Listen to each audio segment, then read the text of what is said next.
Okay. Could I ask that someone please move the consent agenda? Moved by Russ, the director of MAP, seconded by director. 2:30, we're on consent agenda. We're gonna go real quick from here on. All in favor? Oh, Sal, go ahead. I'd like to pull 4.2.3. Okay. For discussion. Yes. Okay, and we will move that then to 10.7. Thank you.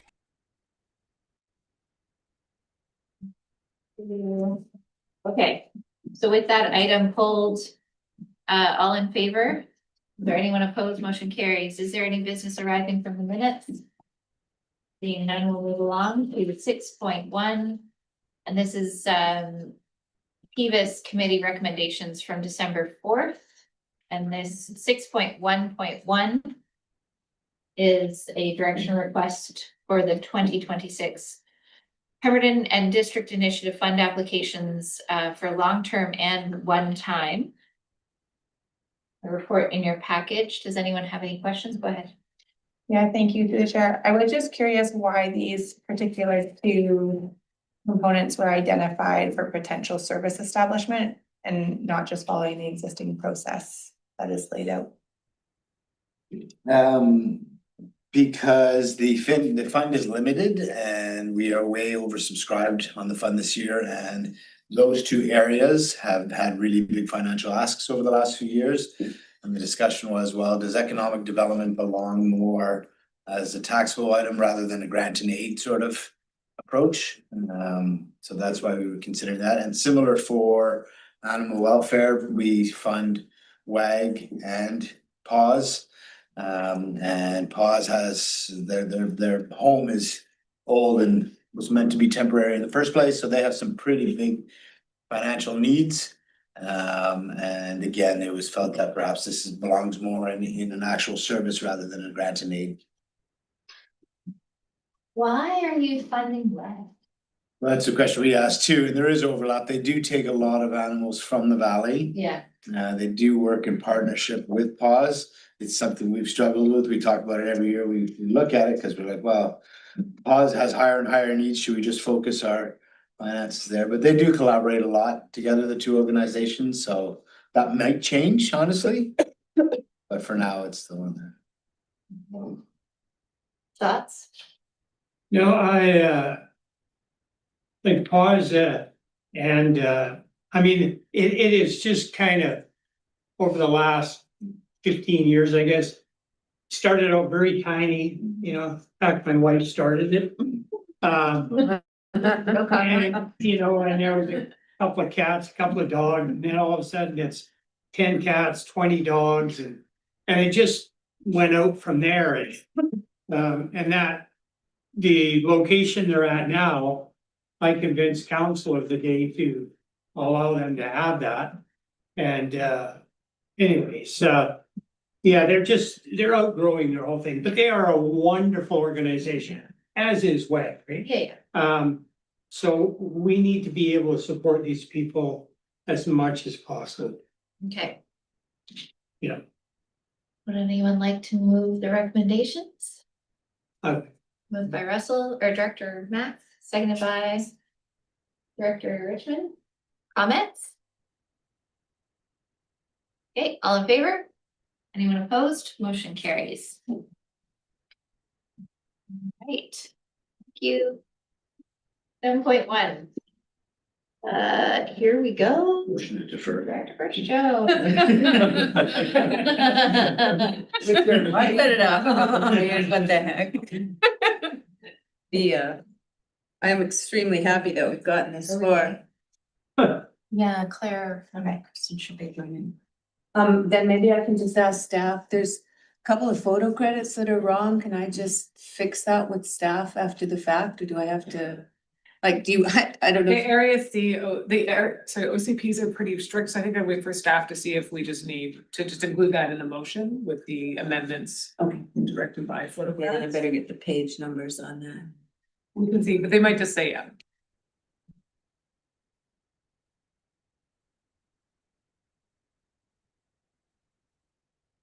Right? Okay.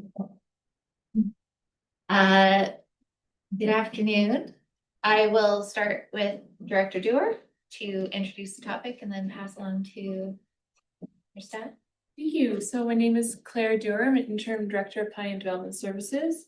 We are speaking to item 7.1 and I'll let Miss Christina take her away from here. Thanks. Claire. Good afternoon, my name is Christina Bell, planner with the Squamish-Lillooet Regional District. I'll give a brief overview of the staff report. So this is the Area B OCP update that was last presented to the board for second reading in October. Following second reading, an electronic public hearing was held on November 13th. I'll be speaking today on the comments that were received through the public hearing process and any changes that were made to the bylaw since second reading. As a reminder, this OCP update is intended to modernize the document, to make it easier to navigate, as well to make important content updates to assure alignment with provincial legislative changes. A more comprehensive review and update of this bylaw is scheduled to follow the Area C OCP major review that's projected to take place next year. So a referral process was initiated after first reading of this bylaw and responses were presented to the board at second reading, but we did receive another referral response since then. That referral response was received from the Lillooet Naturalist Society, who made a handful of suggestions to promote aspects like active transportation and green energy in the OCP. And then during the public hearing process, we did receive 2 written submissions. And then the members also attended the public hearing to provide 2 oral submissions. Minor changes have been made to both Schedule A and B based on the public hearing comments and that referral response. So those general changes that were made throughout the entire document include the addition of more images, including a map of the BC Hydro Bridge River system and editing of figure numbers for consistency and readability. And then in section 9.1, the first paragraph was changed to include mention that Pemberton Search and Rescue has a Lillooet division with 7 members functioning as an initial response team. In section 10, for transportation, policy 10.2.3, which considers active transportation, was adapted to include wording around encouraging the utilization of an active transportation network, not just the development of an active transportation network.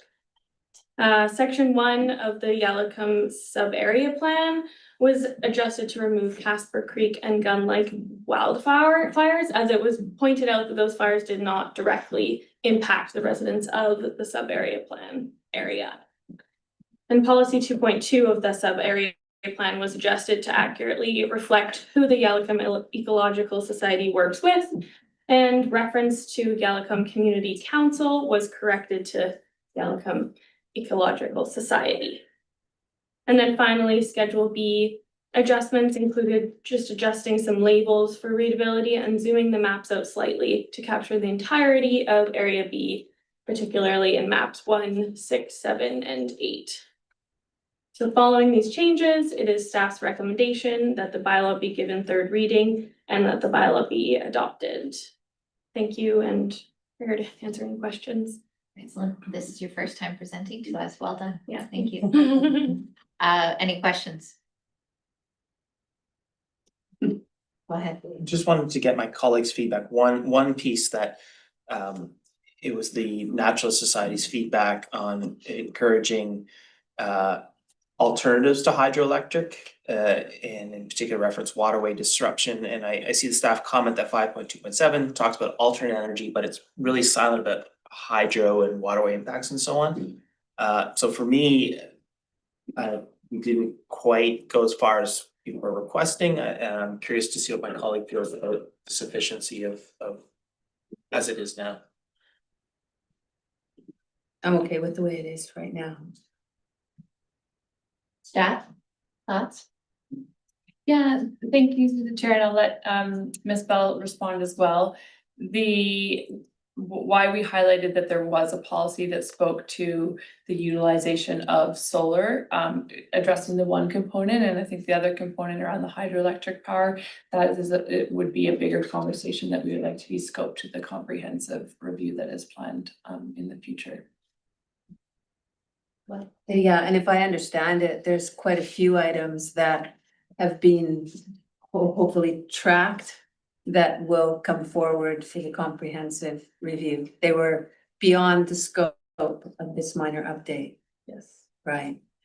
There are a couple of photo credits that I'd like to correct. I'm really appreciating the work that you've done to bring it up to here and the additions and the response to the public hearing. That public hearing was pretty good. And it gave me a sense of, like, it was nice to get just a little bit of feedback from the community anyway about it. And so, yeah, thank you. I'm happy to move this and the bylaw 1890-2025 cited as Squamish-Lillooet Regional District Electoral Area B Official Community Plan Bylaw number 1890-2025 be read a third time as amended. I have a mover. Do I have a seconder? Director Mack, comments? Laura? I was just wondering, if I can ask, the Sky Blue Resort. So we all thought that that was closed, condemned, but there, actually the SLRD is not put on a do not occupy, or is it condemned? And I'm just wondering if Pavilion is planning on building there, and would they'd still need to come through SLRD to get all that, all those permitting and things like that, correct? Yes, thank you. So through the chair, staff can confirm that permits would be required, and those would be development permits and building permits. And it's through that process that we would require geotechnical reports and any other pieces of information to consider the applications. The area is in a steep creek hazard area, so that's been identified. And what has been communicated by the building department is that we don't have the opportunity to condemn a building. We do have an option to put a do not occupy. That step hasn't been taken, and it would really be triggered if permits were sought. Okay, and if there was a geotechnical done by the band there, then we would accept that, correct? Okay. Sorry. And I do know Squilex has come forward, and they actually invited me to ask staff at one point about a year or so ago if they would help with some work on that particular property. They were thinking about developing it at that point. And staff was great and said yes, but the plans, that's sort of as far as we went. But I did ask at that point, had there been a geotechnical study? Told me that there has been there. So that was new information for me. It might be new for you. I certainly haven't seen the report. But that's one of those things that would be on the list for the comprehensive update, right? The comments about the park and how it's being managed by BC Parks, and the fact that we were provided that management plan from 2003. I know there's a group of citizens that would really like to work on that up there. I imagine that means that I would have to make a separate motion at another meeting to ask for some work. Yeah, I don't think we can make that kind of a motion without a lot more information from staff and from the community group. And I would suggest maybe the community group either appears as a delegation, or they start with BC Parks. And if they don't get anywhere, then they could write us a letter. Okay, But okay. Thank you. Yeah. Sounds like I believe we do need just an amendment on the motion to include updating those photo credits. okay, so the motion is to give it third reading with amendments to the photo credits that need to be corrected. I don't think we need to list them. There's just two of them. Okay, more detailed. Okay, so, the motion amended. And then I have a comment from Director Sean. I was just gonna add the photo correction. Thank you. Okay, is everyone good? All in favor? Anyone opposed? Motion carries, and then a motion to adopt. Moved by Director Burge Jones, seconded by Director Hopple. Comments? In favor? Any opposed? Motion carries. Nice to meet you. Get up to the line. Right, moving along, 7.2, service conversion and establishment amendment bylaw for adoption, and we have Colin Hodgins here. Hello. Hello, everyone. Colin Hodgins, Deputy Director of Finance. We're 8.9. We're on 7.2. 7.2. Oh. So far, sorry. Yeah, this report is just requesting the final adoption of bylaw 1920-2025. This is an increase to the maximum requisition limit for the Pemberton Fire Rescue Contribution Service conversion and establishment bylaw number 1715/2001.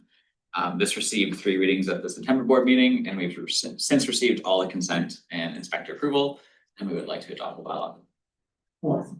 Moved by Director Mack, seconded by Director Richmond. Comments?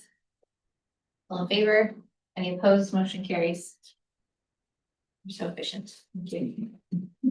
I'm here for you, so. Well, we're now on the CAO verbal update. Oh, okay, I'll come back Yeah, down for a right. second. Thank you. You can stay, but you can. Look, Everyone, Heather Paul, CAO of the Squamish-Lillooet Regional District. Just wanted to do a quick update about the atmospheric river that came through our area recently, and very happy to note that it's not raining outside right now.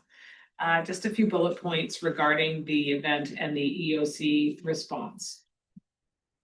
Immediate public safety risk in the Pemberton Valley has passed. There was a notice of there was a potential evacuation notice, and that was rescinded yesterday afternoon. And the SLRD and Village of Pemberton looked at that yesterday. Sorry, my notes are all mixed up. Nuisance flooding is expected to continue in the Pemberton Valley while lighter precipitation persists until groundwater level recedes. So although this has been lifted, you'll still see flooding happening in the area as it recedes. As of 4 p.m. yesterday, in electoral areas A and B, rockfall landslides have resulted in the closure of Mission Mountain Road and Road 40 between Tyotton Lake and Malacom Road. Highline Road remains open and is providing access to between Seton Portage and Pendleton. However, winter conditions overnight might lead to deteriorated conditions, so everyone the SLRD Emergency Operations Center is actually remaining activated with level 1 to continue monitoring conditions and assessing any emerging public safety risks across the region. We'll let you stand down shortly. In case there's any follow-up questions, honestly, priority flood hazard issues are raised with the Ministry of Transportation and Transit, and they include a number of the areas, and there's ongoing conversation between them, Miller Capital, and specific to the area C. questions? Nope. Thank you. Motion to receive the verbal. Did you have anything else to add? That's all I have. I would like to recognize the staff for work at 5 days. Oh, yeah. Yeah, we are lucky, but I think we've also. I think it's just our annual update that climate change is real and be prepared and don't let your guard down. Okay, motion to receive the verbal, moved by Director Pettengill, seconded by Director Mack. Comments? All in favor? Any opposed? Motion carries. Drive BC will be updated at 3 p.m. I think Director Demare said. Awesome. 8.2, a reallocation of Area A Asset Preservation Oil Tank Removal Reserve. We have I'm back. Yeah, pretty straightforward report. We had a reserve in Cawthorne 2203, Area A Asset Preservation. that was originally allocated from BC Hydro Area 8 PILT funds to remove some oil tanks. Those were actually removed recently when we installed a heat pump project. So those funds are no longer required, and just a request to allocate them back to Area 8 PILT to be used for another project. I'll move the motion as presented. Thank you, Director Mayor, seconded by Director Burge-Jones. Any comments? All right, all in favor? Anyone opposed? Motion carries. That was easy. What's next? Another easy one.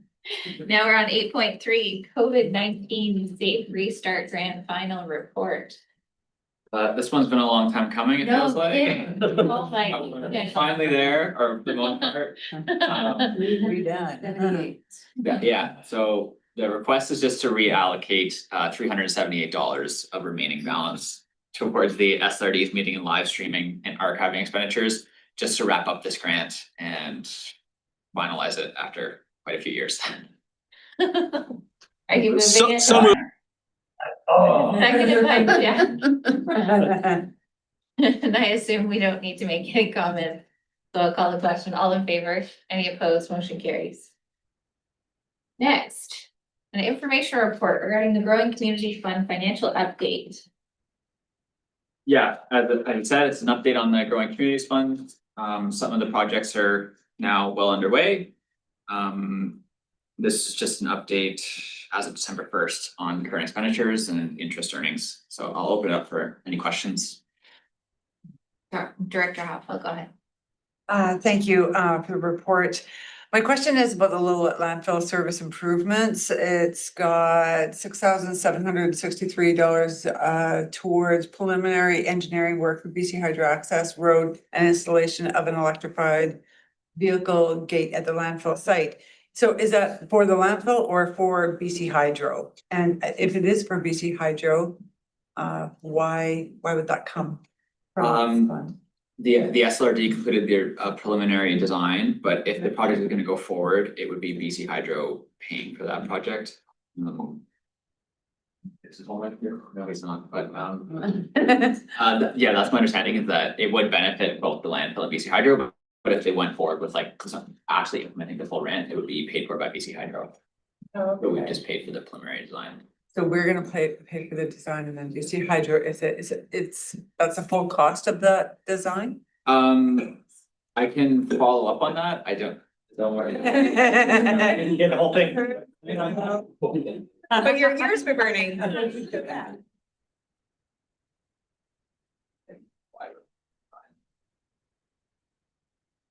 Yeah, I'm just wondering what's coming out of this fund as opposed to BC Hydro paying for it? We have an agreement with them. We use the access road, but the access road actually goes through private property as well. So we were trying to make it so it doesn't have to go through private property. Okay, and I have a question from Director Mayor. Go ahead. Thank you for the report. It's excellent. I've got one question also on the little landfill, and it's about the funding source for the remaining 71,346 is currently unconfirmed at this time of the report. So what is the extra funding for over and above what was allocated for this? Yeah, the original total project budget for the improvements that were required was 350,000. We allocated 250 from the Growing Communities Fund, so there was a gap of $100,000 of unfunded expenditures. Because we've allocated some of the interest earnings to that project, it's now been reduced to only 70,000. And that project's still in an early stage, so as we move along and we get towards the end, we'll look for more funding sources and potentially bring back a report to the board to allocate some other funds or look for another way to handle the remaining costs, and if we want to proceed with those projects. Okay, so we'll get the opportunity to say yes or no. Yeah, we will. That will be their budget discussion or a separate report if we're looking for a different funding source. Okay, thank you. Okay. Just one more question, since we're talking about the Lillooet landfill, one of my favorite topics. We don't have composting of organics or diversion of organics, that landfill. Have we sort of dropped that off the list as a potential project? But it'll, Because now that we have core, I feel a little more optimistic about. it will have to be another report brought to the board Okay. at some point, Okay, yeah. okay, but There's that's, a lot of regulations around that as well. With Omar, not me, but. Organic matter, regulation, but so that it'll come to the board. Today. thank you. Thank you. Would someone like to move receipt of the report? Moved by Director Hoffel, second by Director Jones. Any comments? Any other comment? All in favor? Any opposed? Motion carries. Thank you both. Thank you. All right, 8.5. Hello. We are looking to Allison Twister for a report regarding the Sea to Sky Regional Transit Committee official appointments. You've been unofficial, and now we're going to talk about being official. My name is Allison Twist, Senior Policy Analyst with the SLRD. At the November 19th, 2025 meeting, the board resolved that staff bring back a report to the December board meeting with information about the composition of the Sea to Sky Regional Transit Committee so that 2026 appointments can be considered at that time. As outlined in the staff report, the recommendation is that the SLRD board appoint the same representatives for 2026 years that have been serving on the Sea to Sky Regional Transit Committee. The board chair, electoral area C director, and electoral area D director. Each local government and First Nation will have their own distinct representation on the Sea to Sky Regional Transit Committee as determined by their respective councils, and in our case, the SLRD board. Staff are available for questions should you have any. Go ahead. Is this a case where if we do appoint the electoral area D, the alternate can fill in, or do we need to explicitly address that in a resolution? No. It's a good question. I mean, generally, when we have transit committee meetings, it's a doodle poll and how people can attend, so I feel like members. I don't have an alternate from the village of Pemberton either, right? Right. We set up a meeting with the partners and hopefully everybody can attend. I It's don't know. also not the kind of committee that you can drop in Yeah, having no background. It would be unfair to send an alternate that doesn't have any of the 8 years of toil. Well, it's putting it nicely. Allison, go ahead. And I would add to that, just to point out importantly that it is not a committee of the SLRD board. Yeah.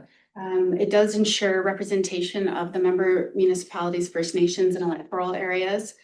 The administration and projects are currently funded through the SLRD, specifically using the Growing Communities Fund and not local property tax. And terms of reference are being developed.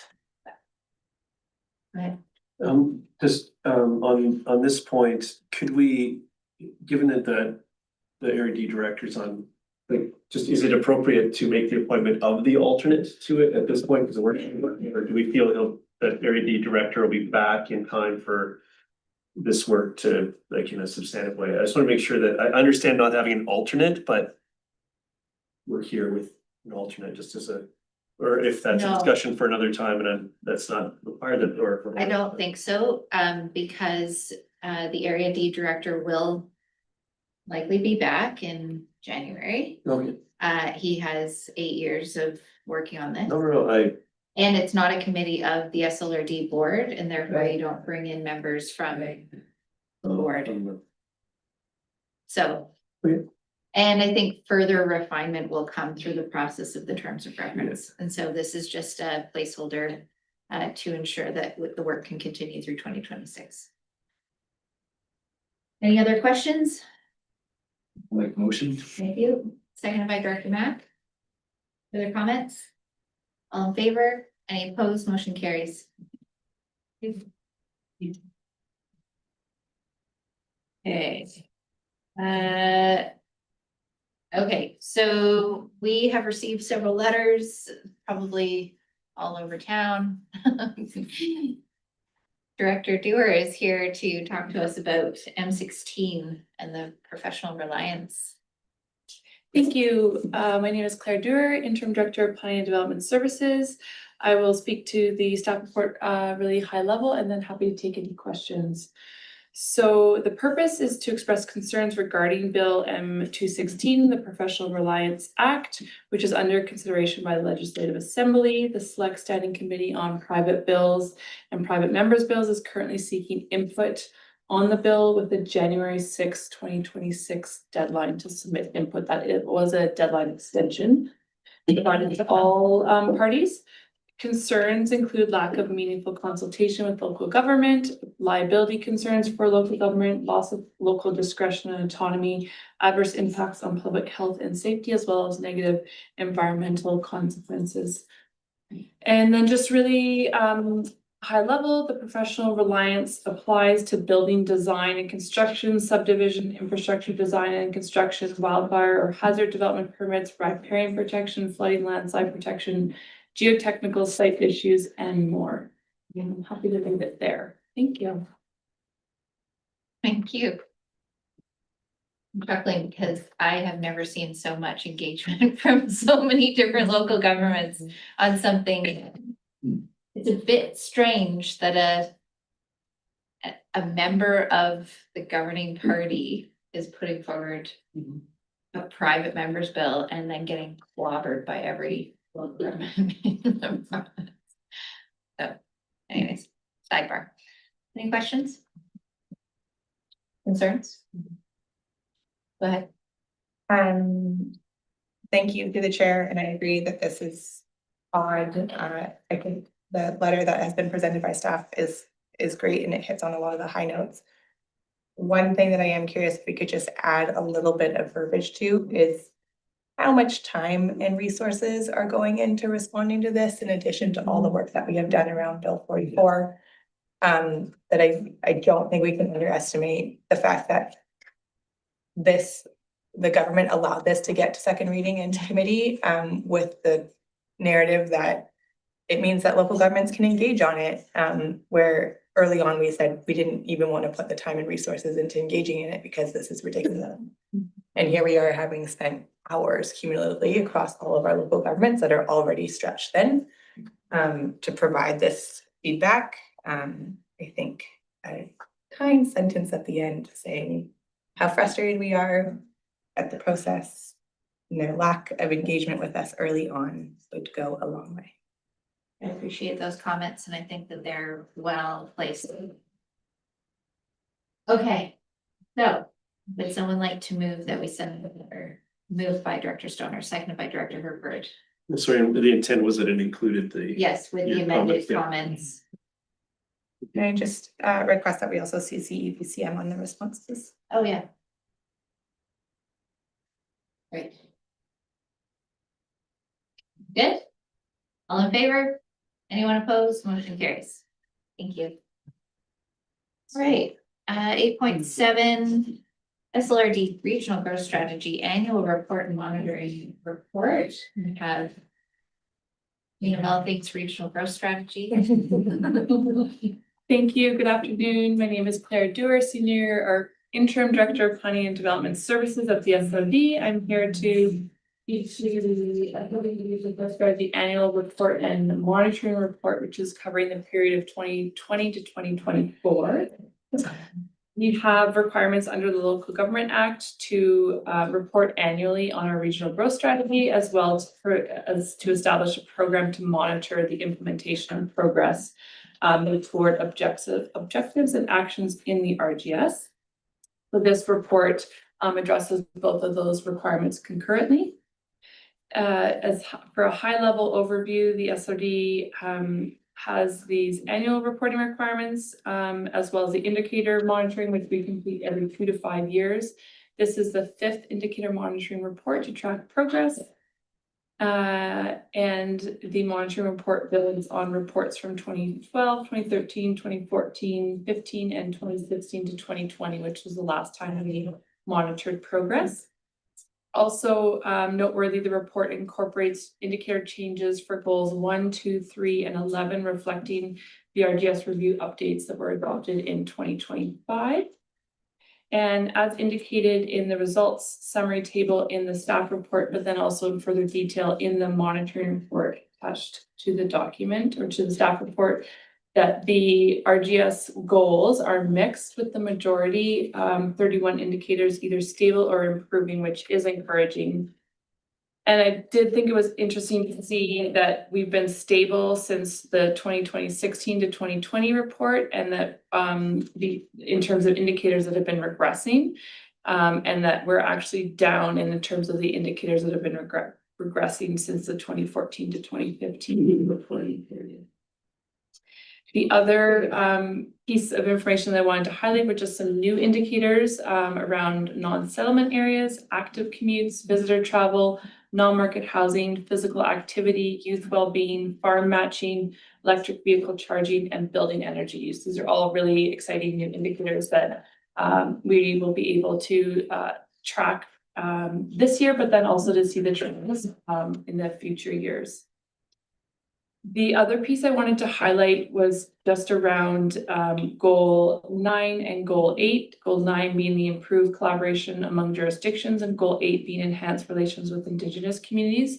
Staff intend to bring a discussion on the RGS monitoring to senior leadership team to explore and collaborate on recommendations for enhanced indicators in these two areas.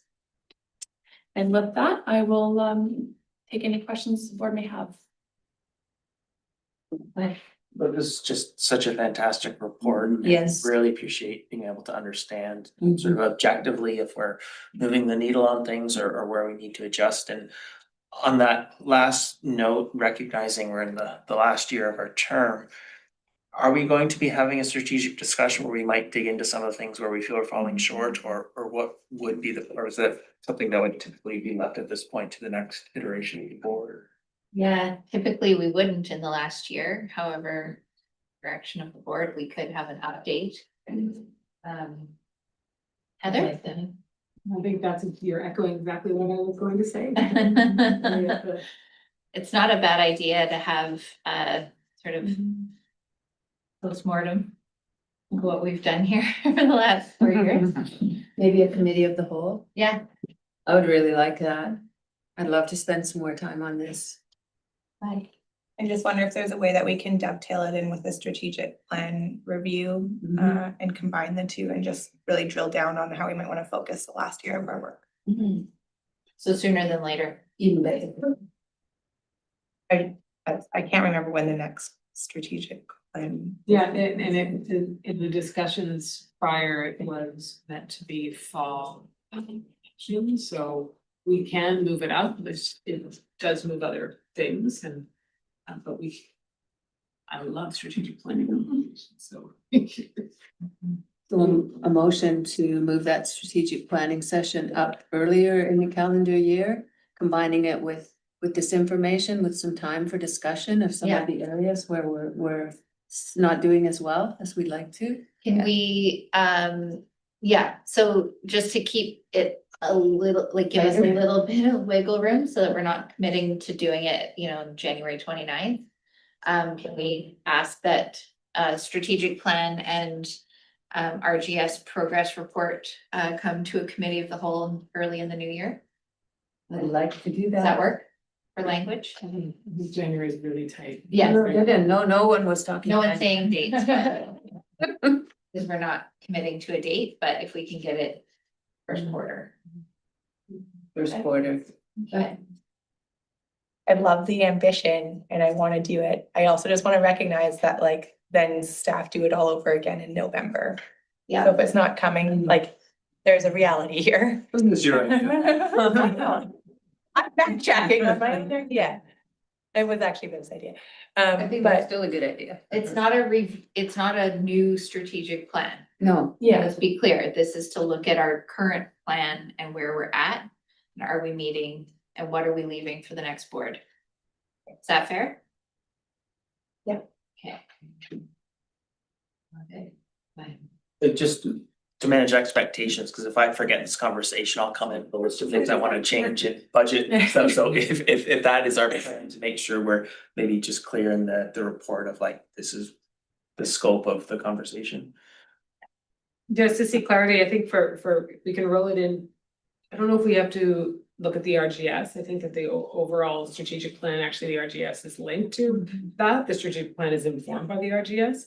So perhaps the conversation is, here's our strategic plan. Where are we in it now? What do you like and don't like? Is there anything missing from it? Is there anything you feel accomplished, et cetera? So just really throw it up on the board. Everyone happy with that? Part of the fun. Okay. Do you have, can you read the motion? Yeah, I said, that, strategic planning and RGS, review of accomplishments to date come to a future council. Okay, moved by Director Mack, seconded by Director Herford. Comments? And we'll include this annual update report. We'll look at it again. Yeah. Yeah, good. All in favor? Any opposed? Motion carries. I have another question. Go ahead. Thank you through the chair. I also love this report. And appreciate all the additional new indicators. I do have one detailed question, if I may, on goal 3, housing diversity. Just because Pemberton's beating us, and it's a friendly competition over here. But it is the indicator around housing diversity and the proportion of multi-residential occupied private dwellings. And Pemberton's number is at like 83%, which was just a little bit shocking. You're really struggling with your jealousy right now, Jen. Worked really hard to diversify our housing forms in Squamish. And I was just wondering the definition of multi-residential occupied, is that like include suite? And if you don't know off the top, that's totally fine. It's page 18 of the RGS report and 491. Thank you. Through the chair, excellent question, and it also is exciting to see, I think, mostly where our multi-residential occupancy is at, which is really a great news story. And I will have to get back to you on the specifics of that indicator data and where that and what that is representing. Thanks. Yeah. Okay, you confused me a little bit, and not in a bad way, but, so we've just made a motion to bring a strategic review to a cow in the early part of the year. The motion as laid out in our package right now is to accept both of these reports now. Do we defer this until after we've done that strategic review, or do we accept them as they are? And then they will inform the strategic plan review in early Q1. Definitely. Okay. Yes. So a question before you. Uh-huh. I was just curious about the recreation facilities piece, and the note highlights the challenge of this one. But in the sort of the infographic, it's very simplified, and I just wondered 6.9 per, like I understand using this standard, likely standard methodology between 2013 and 2025, but 6.9 per capita, like what 6.9 of what unit is that? I agree with the findings generally, like that, yes, that I agree that has not kept pace with population growth, recreation facilities, but just how are you scoring that? Yes, and it's looking through the chair. Let me get into the detailed results. I think the intention with the infographic, or I guess to step back, the results show that we have more recreation facilities. And the caveat there, the important caveat, was that they have not kept pace with our population growth. So we aren't seeing, recreation facilities growing by 30% or whatever our population numbers are. And I think that was what was trying to be portrayed there, is like, although we have more recreation facilities, we aren't keeping pace with where our population is at. And that's where the desire to bring in that per capita information. And let me just get down to And just to be clear, I'm with you, I agree on all that, and per capita, I think is the way that we should be looking at recreation facilities, but I'm just curious how that was arrived at for this purpose.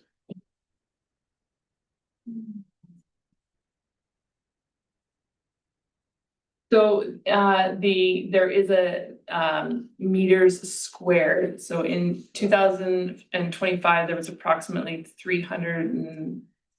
over 300,000 meters squared of managed recreation facilities in the SLRD member municipalities. And then so that's where the per capita. Can you point me that part in the report? Sorry, I just didn't make that Yes, connection. no, absolutely. So it's on page 29 of the actual RGS monitoring report. And I'm not sure what that corresponds to. That's fine, I'll look further there. That satisfies my question. I just want to make sure that I just wasn't in the right spot.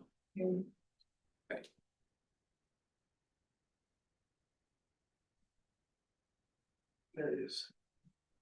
And I think the bar graph there is pretty interesting to see the difference between 2020 and 2025. There hasn't really been an increase in facilities. There have been a lot of improvements in the recreation facilities in Lillooet, which I'm not sure you're tracking here. And I'd say a lot more use too. And a lot more coming. So that's some positive information. It'd be good to know how much Area B has contributed to the Lillooet Recreation Center, because it seems like a lot. Yeah, it is a lot, and it's really money well spent. Yeah, and you can see the benefits of it. It's fantastic. Yeah, It's great. That is a win for our region. I have some other comments if I can. I was really happy that you're calling it working farms, because in spite of, the very positive presentation by Laughs last month here, we're losing farmers and we have farms going out of production. So I'm glad we're not measuring something as simple as agricultural land, because that doesn't reflect the amount of farming that's going on at all. And I think it's actually in very seriously sad shape overall, at least in B. And in D. I think so too, I know you guys are gonna dive into it at a later date, but I like seeing the measurements and hear about land matching programs. Yes. And also about the amount of farms that you're potentially losing, and it would be really interesting to be part of some of the discussions, I think Tony will probably be back at that time, but what opportunities are there to help facilitate land matching? Yeah. There's some really interesting programs happening over on the island where micro farms are, I think Claire's probably been at a lot of the same sessions that I've been at, where they talk about these kind of matchmaking services to bring new agrarians and young agrarians onto otherwise unfarmed properties, especially on maybe I spent too much time on the island, but there's a lot of it and it's wonderful. And so there's a lot of opportunity. Yeah, I saw a post, and this was making me think of the land matching programs. Have been people looking for land for farming, but then there's challenges of flexible housing. Yeah. So that's where there's kind of a bigger discussion around that. Bigger topic. I know, I don't want to dive right into it. Anyway. Go ahead. And I also saw, I'm pretty thrilled to see the energy use decreasing on a per capita basis, and what's happening with the electric vehicles going up. And I think there's quite a few more than what are captured here, which is all great. And the landfill waste decreasing, it's all good. I'd like to see water use also. I'd like to see us doing more on trying to reduce the amount of water we're consuming. So that's the kind of thing I'd like to be talking about, maybe at the committee of the whole discussion. That's something we talk about in the municipality, is the water use and the water metering on we've started with a pilot project on ICI properties in Whistler, and all new homes have to be attached to metering. I love it. But none of them are on it yet. So It's a long process. I'm the only one who lived in Lillooet. I think that's a really good idea. But I mean, I'm seeing these massive trucks with huge hay bales going north. Like, I know it's kind of hard to relate to at this table from here right now, but we're in a drought up there. And it's very serious. The water levels in the rivers are very frightening in terms of spawning salmon and all the rest of it. The price of the bale of hay. And seeing them being trucked up to Duffy is crazy. 120. Oh, God. Well, see, it depends. Plus transportation. Anyway, side comment. Any other comments from Director Burch-Jones? Well, the pool at the rec center needs to be added to the Lillooet Recreation. That's a huge success story. I also saw, I think some of those things we can talk about at the committee of the whole, maybe. I have lots, I think this report generates really good discussion, and helps us board set some strategic direction. Yeah. I was gonna move the recommendation as presented in the report and speak to it if it's. Sure. Do I have a seconder? Director Hopfield, go ahead. Yeah, I just wanna thank staff again for the work on this ongoing monitoring. It is, I think we're one of the many places where the regional district shines and really adds so much value to our district as a whole. The improvement and refinement of the indicators that we've seen over time as we continue to progress in this work is really, really fascinating. Again, the addition of some new indicators, and then again, that refinement of some of the ones that, as you mentioned in your presentation, Ms. Stewart, that we're just looking for how we can do a little bit better as we go forward. And I've seen that over time, and it's really started to reflect in the quality of the report that gets presented. I definitely know that I will be sharing this with our council, the depth, and I suspect you've probably shared it with our staff already, but like the depth of knowledge that it presents. And I pick on Pemberton, but like the friendly competition and the implications and the trade-offs that happen by our decisions at different tables and taking that higher level regional approach, I just think is so valuable in this report, and it's well worth reading for all of us around this table and in our respective communities. So thanks for the work and for continuing to elevate our conversation to that level. Sure. Thank you, Jen. Go ahead. We often agonize over smaller decisions and hopefully for good reason, but this, I think ultimately at the end of the day is why we do all those other things and sort of seeing, did we sort of achieve what we set out to? Are we focused in the right place and making progress just on those big things that we really care about is just so helpful. The reminder too of where we are meant to be focusing is great. Director Crompton, go ahead.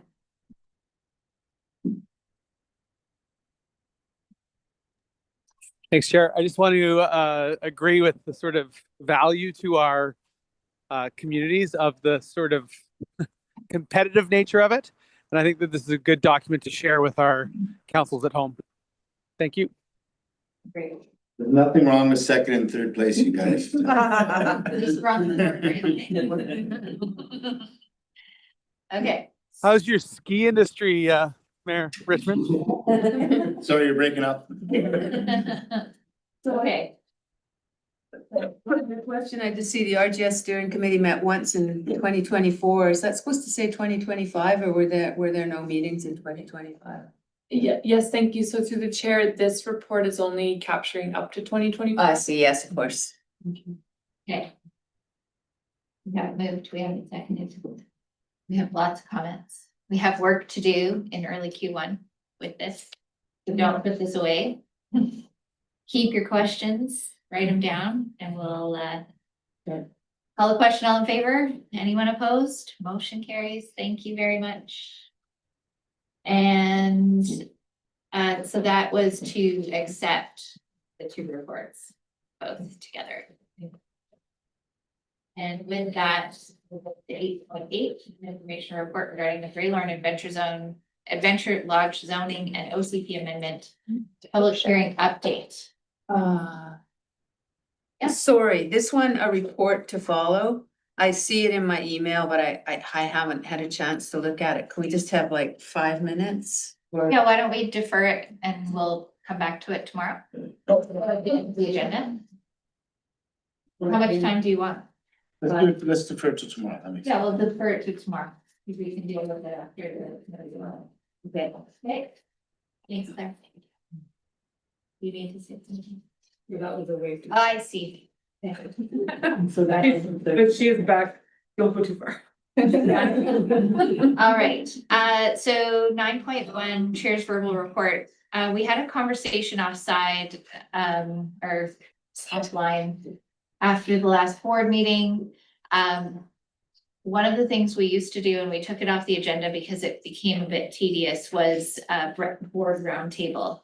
And the way that it was being done was everyone had to come up with something creative to say. And I didn't like that because we were sort of eating up lots and lots of time when you go to 11 different people.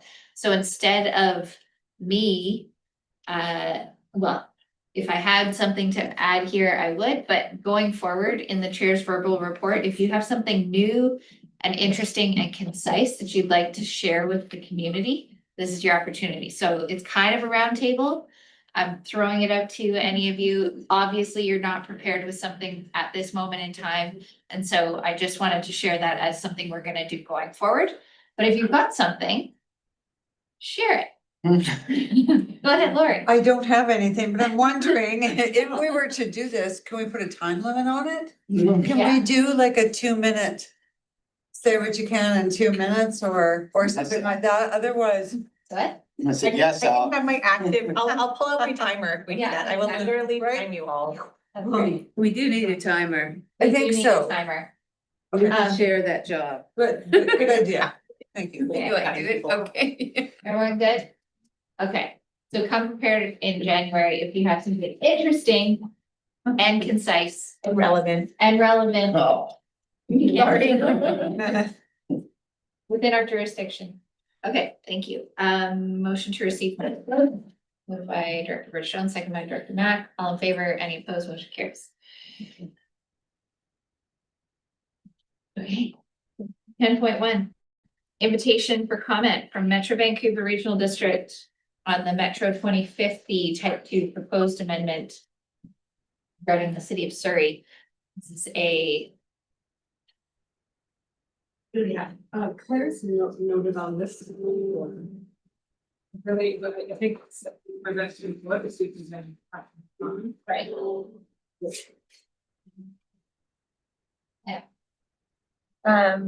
Thank you through the chair. I haven't had the time to dig into the full details. I feel like on the surface, though, our typical response to items like this have been that this generally goes against our principles of removing land out of the ALR and expanding urban containment boundaries. It is against our regional growth strategy approaches and policies. And so I would be interested in having staff reply with a very high level response of that nature, if that was supported by the board. My understanding though is it's not in the ALR. They're removing some land. It Redesignate. says the site is not in the agricultural land reserve. Redesignates portions of the site from agriculture to employment. No, it's, but not in the ALR, but it can still be agriculture, but. It's agriculture. I agree.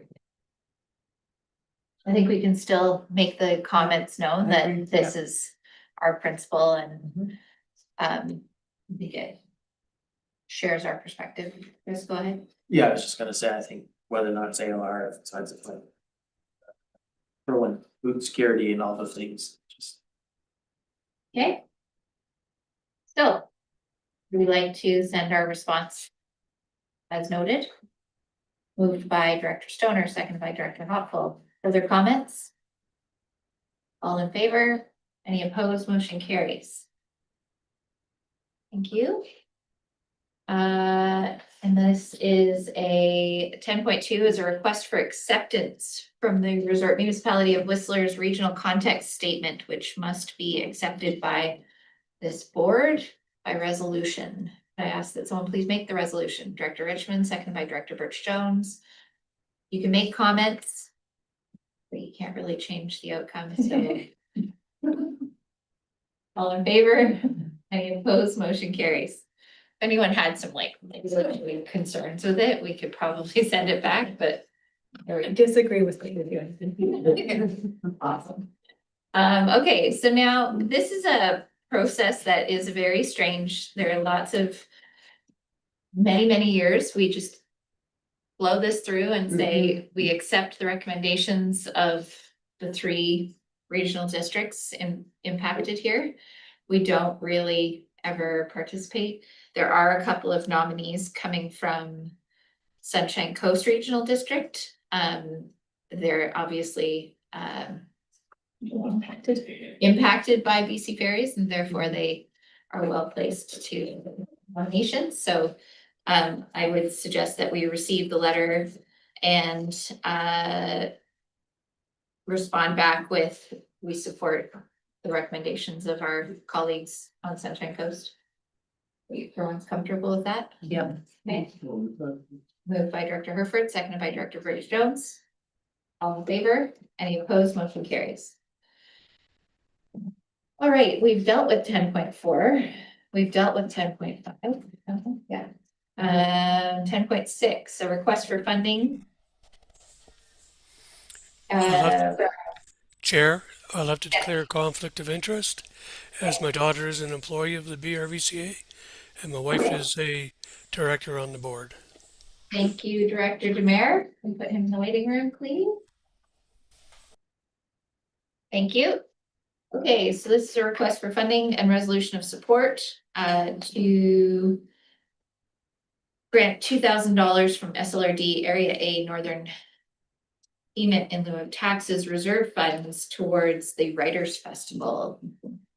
And it's been, as you can see from the report and just hearing about it, a fantastic success up there.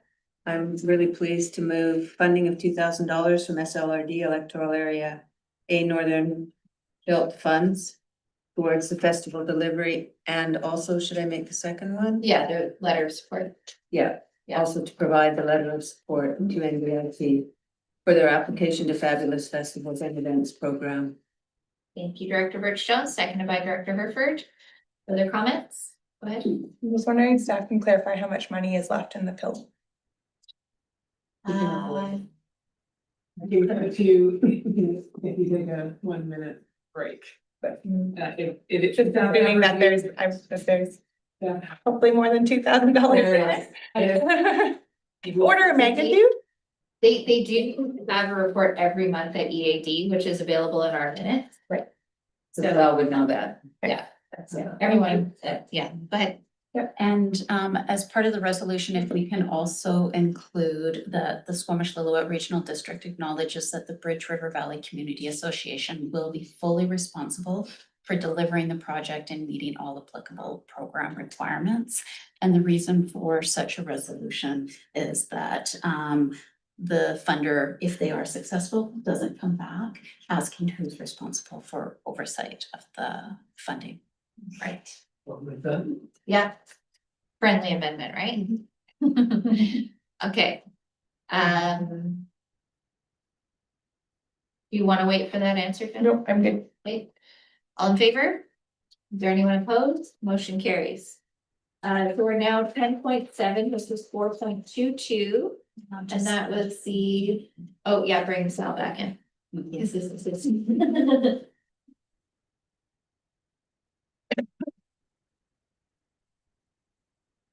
There he is, Director Demare. We are now at 10.7, which is the, oh, I wrote it down funny. The Ministry of Forest letter. Is that what you wish to address? Regarding the Hurley Road. Yes, I think the SLRD should take the offer up to have a meeting with them, as they have stated in the last paragraph. Okay. So I'd like to make that motion. We have capacity to do that?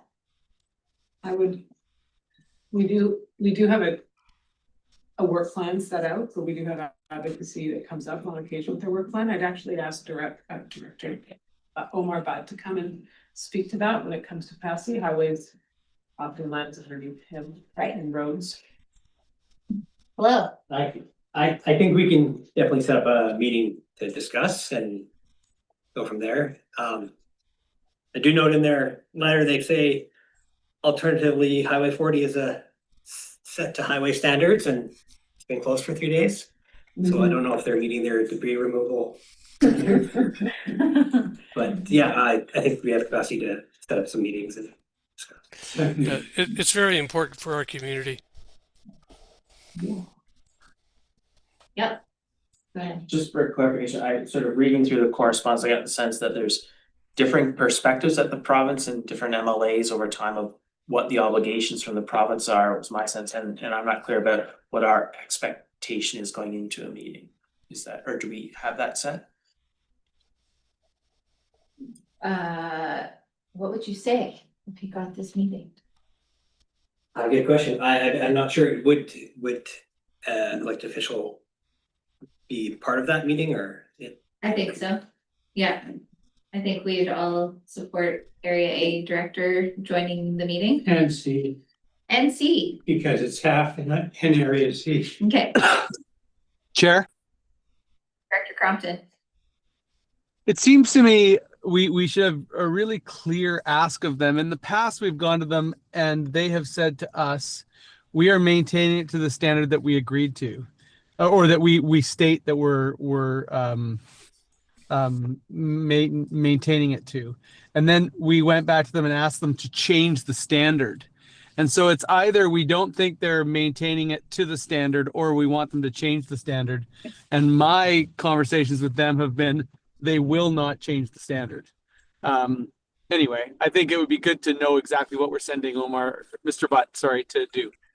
I think one of the critical pieces is that a portion of that road is MADI, Ministry of Transport, and they paid for that portion. And I think that's one piece that's missing in the whole concept of this. It basically starts at the East Hurley, where the East Hurley junction is, where the steel bridge is, and it goes right all the way down to Tenquil Lake, turn off there. Branch 12. That's all Maudie Road. And they fund that. So there's a few conversations to have, including how the BC Hydro LaJoy Dam project will impact that road and what their plans are. So there are things to talk about for sure. Mike? Support the motion. It sounds to me like there's a pre-meeting necessary between the area directors, Mr. Butt, to sort of hash out and sharpen in on the ask to make sure that you guys are all on the same page. So I would suggest that be the route rather than try to figure it all out here. Yeah. Okay, so, go ahead. Just for clarity, would the board like to review the ask prior to any further after that? So once we define what the request is and the details of the ask is for the Hurley based on this conversation, would the board like to endorse that so that the elected official can continue to represent the board's intentions? I feel like you can bring it back, like I feel like Area A and C can have that conversation with staff. Yeah. Go forward into the meeting, have the meeting, like they're not gonna ask for anything wild that the board wouldn't I'm assuming that, and then it means support. Yeah, and then report back to us as I'd like staff to report back after the meeting. Thank you, that is my ask. Yes. Is that good? Everyone happy with that? Yeah, I don't wanna hold it up. Yeah. Not that we're gonna get a meeting tomorrow, but. Yeah. Just, go ahead. I understand that we're looking for improvement, but to Director Crompton's point earlier, like in those meetings representing the board, although it's advocacy, it's not a direct, I'm actually having a challenge with the elected officials and staff doing a staff, but to me, this feels like a staff to staff and report back for direction from the board rather than have. Like, I couldn't think of a scenario in the municipal context that I would attend a meeting with staff of Modi or whoever that is, that wasn't. Well, you're This is already here. different. This is No, different. that's fine, and I'm looking for that clarity, I'm just trying to understand Yeah, how I how hear that you. goes, but it is. Yeah. It is complex, so I'll look forward to that report back, make sure that we're all on the same. On the same page, because I want to, and my question is not coming to obstruct those doing that, it's so that. When opportunity presents itself, I can support those efforts through work that I'm doing here and in the municipal sphere as well. So just trying to understand and make sure that we're all pulling in the same direction. Okay. Any further comments? All in favor? Anyone opposed? Motion carries. Thank you, Director Demare. Motion to receive the parcels evidence. Yeah, motion to Thank you. receive, So moved by Director Herford, seconded by Director Rich Jones, all in favor, any opposed, motion carries. All right, is there late business? Is there any notice of motion? Would we like to recess and come back tomorrow? We would.